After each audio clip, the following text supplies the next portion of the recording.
गुरुभक्त गुरुभक्ती चॅनलच्या सर्व श्रोत्यांना सादर प्रणाम. आज आपण श्री श्रीपाद श्री वल्लभ चरितामृतातील 4थ्या अध्यायाचे वाचन करणार आहोत. सर्व श्रोत्यांना विनंती आहे याचे शांत चित्ताने श्रवण करून श्रीपाद श्री वल्लभांच्या भक्तीचा आस्वाद घ्या आणि त्यांच्या भक्तिरसात रममाण व्हा.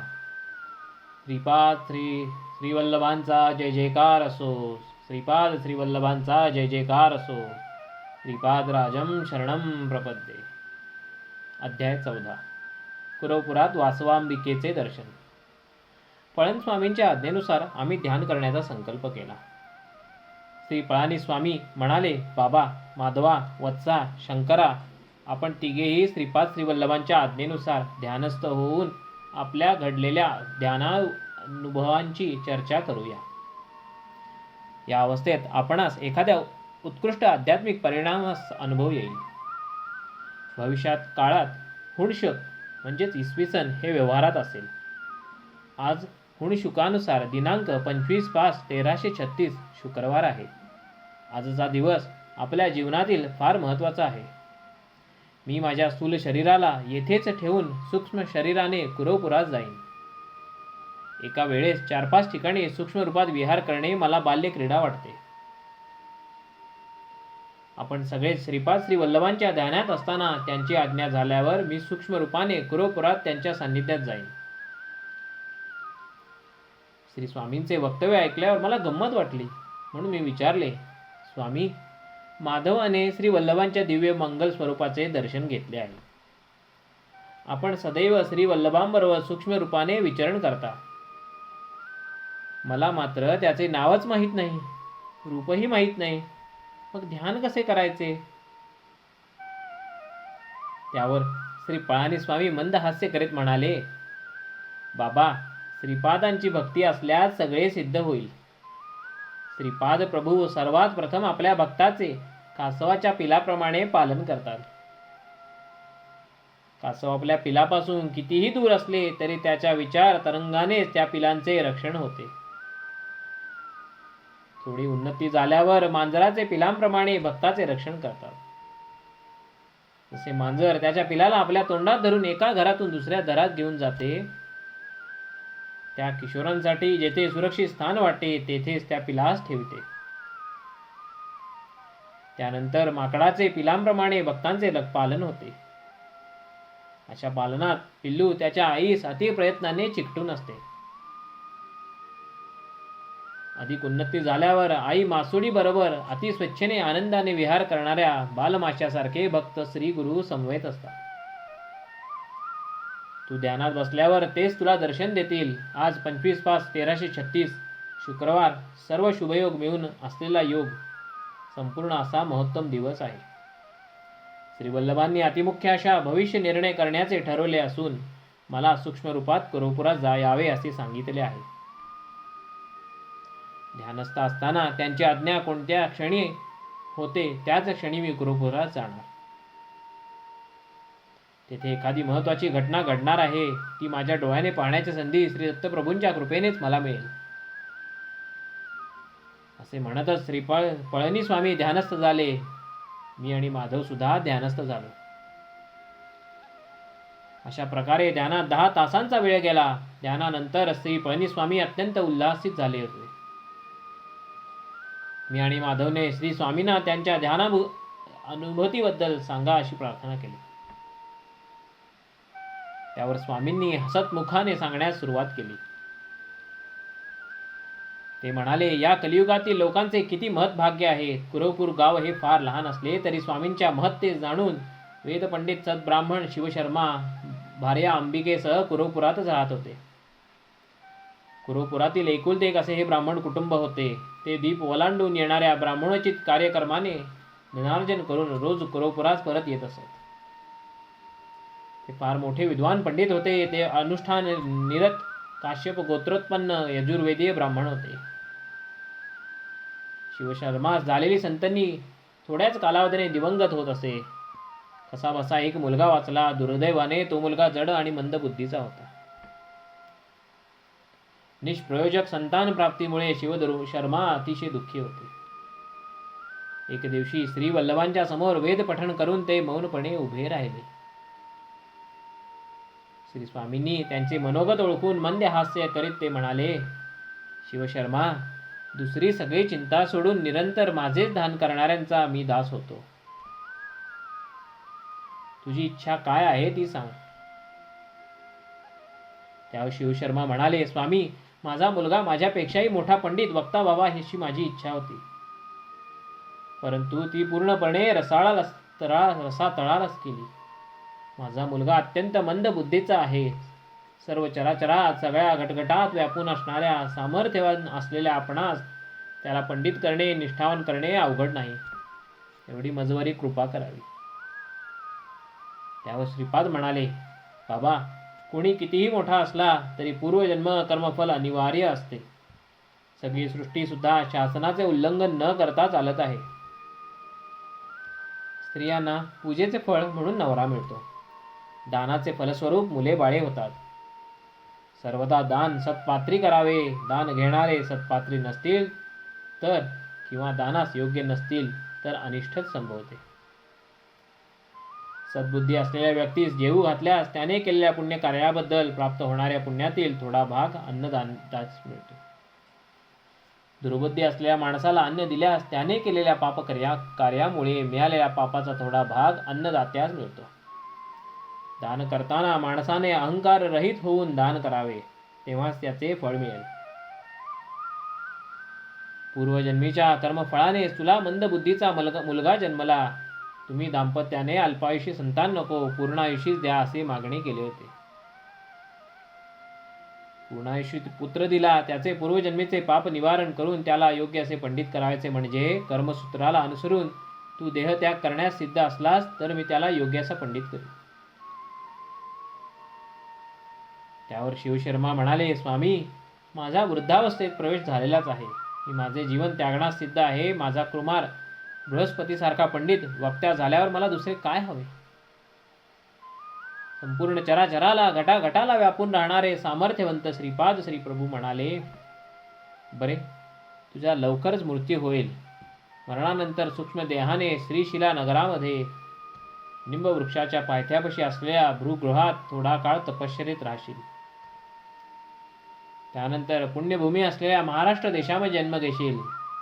यावर्षी तू तुझ्या बायकोला थोडे सुद्धा कळू देऊ नकोस. लवकरच शिवशर्मा मरण पावला. अंबिका तिच्या मुलासह भिक्षाटन करून जगत होती.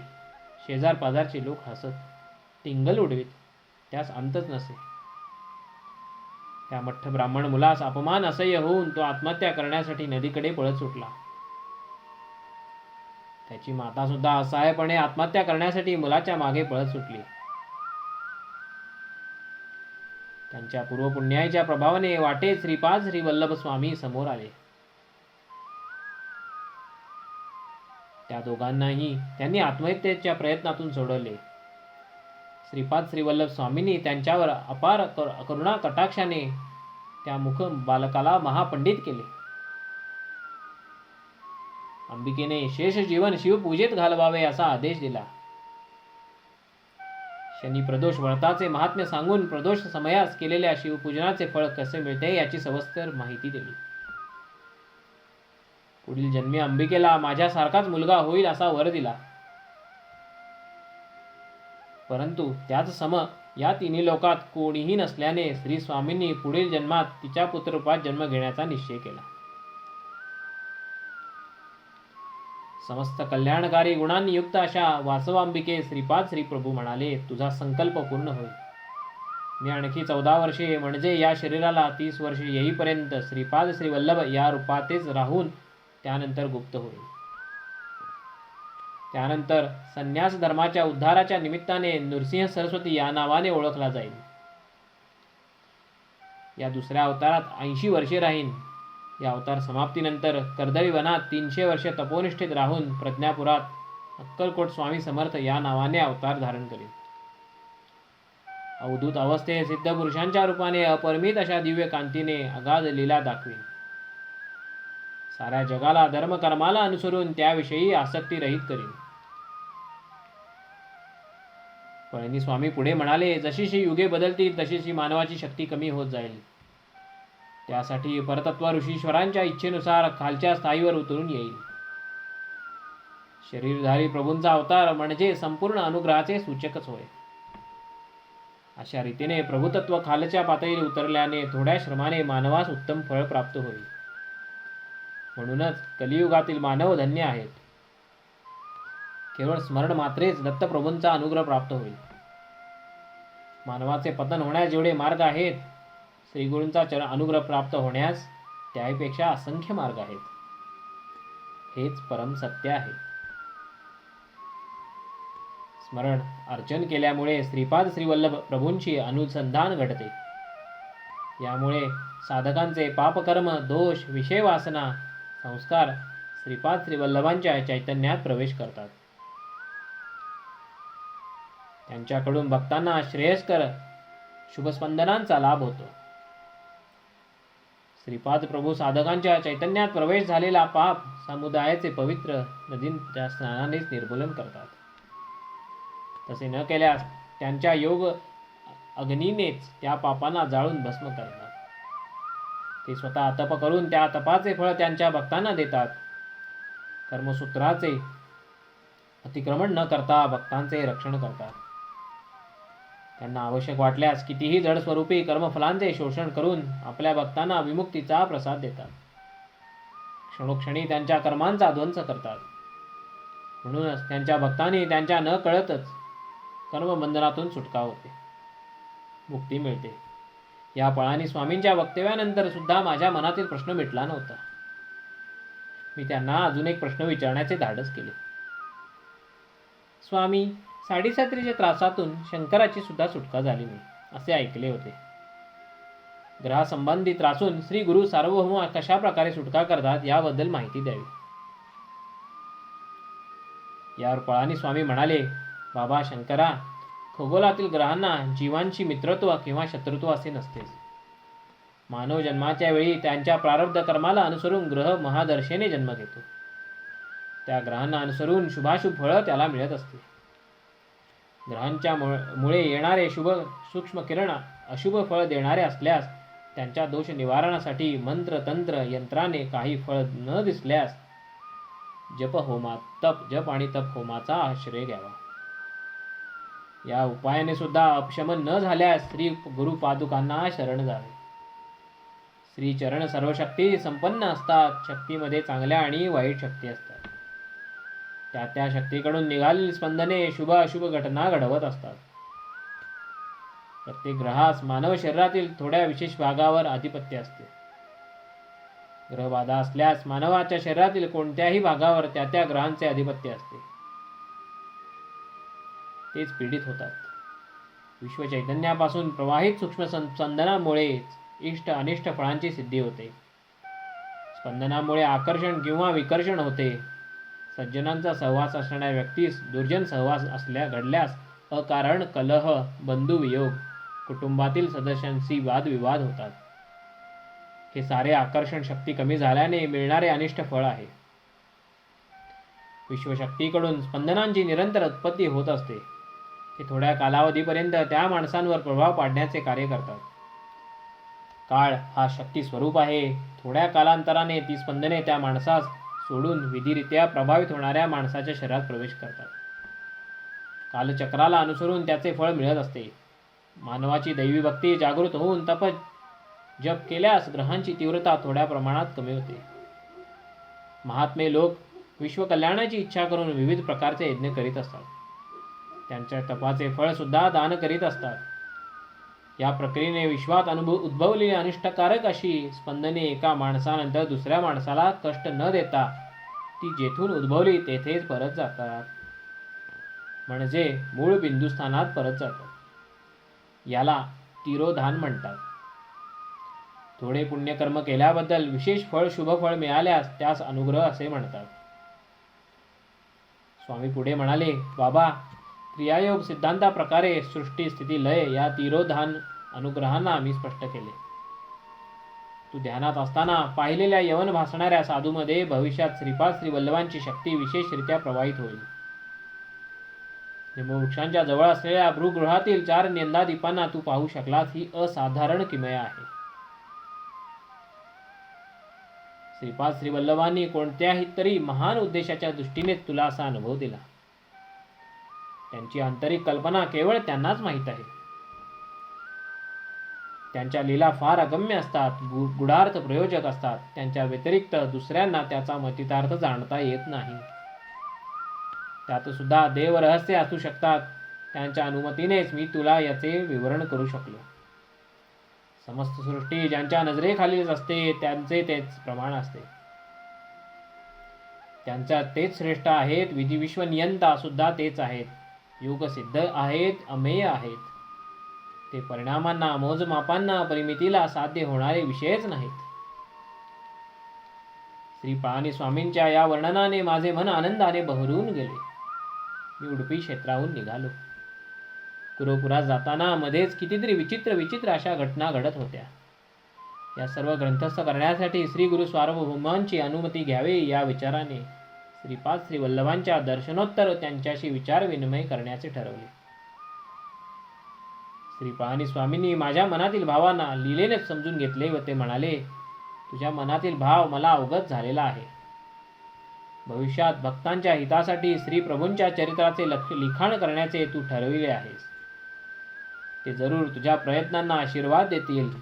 त्यानंतर श्री पळणी स्वामी माधवास त्यांच्या ध्यान अनुभवाविषयी सांग असे म्हणाले. माधवाने आपले अनुभव सांगण्यास सुरुवात केली. श्रीपाद श्रीवल्लभांचे जन्मस्थानी श्रींच्या पादुका श्रीपाद श्रीवल्लभ याविषयी आपण माहिती घेऊ. श्री पळणी स्वामी म्हणाले, बाबा शंकरा, तू दर्शन घेतलेले श्रीवल्लभांचे मातागृहच तुझ्यातील सर्व शक्तींना आकर्षित केलेले स्थळ श्रीपाद श्रीवल्लभांचे जन्मस्थान आहे. तेथे असलेल्या पादुकांच्या खाली पाताळात अनेक सहस्त्र वर्षांपासून तपात बसलेले ऋषी आहेत. तू पाहिलेल्या श्रीवल्लभांच्या जन्मस्थानातच केवळ श्रींच्या पादुकांची प्रतिष्ठापना केली जाईल.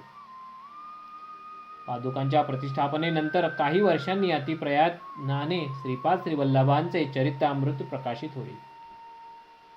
तू बसून ध्यान केलेल्या जागेत श्रीपाद श्रीवल्लभ त्यांचा पूर्ण अवतार असलेले श्री दत्तात्रय, त्यांच्या नंतरचा श्री नृसिंह सरस्वतींच्या मूर्ती स्थापन करण्यात येईल.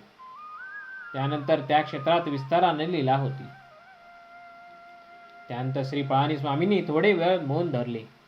आपल्या गुहेच्या जवळ असलेल्या युवकाचे प्रेत बाहेर काढण्यास सांगितले. प्रेतास बाहेर काढल्यास प्रणवाचा उच्चार करण्यास सुरुवात केली. श्रीपाद राजम शरणम प्रपद्ये, श्रीपाद राजम शरणम प्रपद्ये. व्याघ्रेश्वर शर्मा जयघोष करीत होता.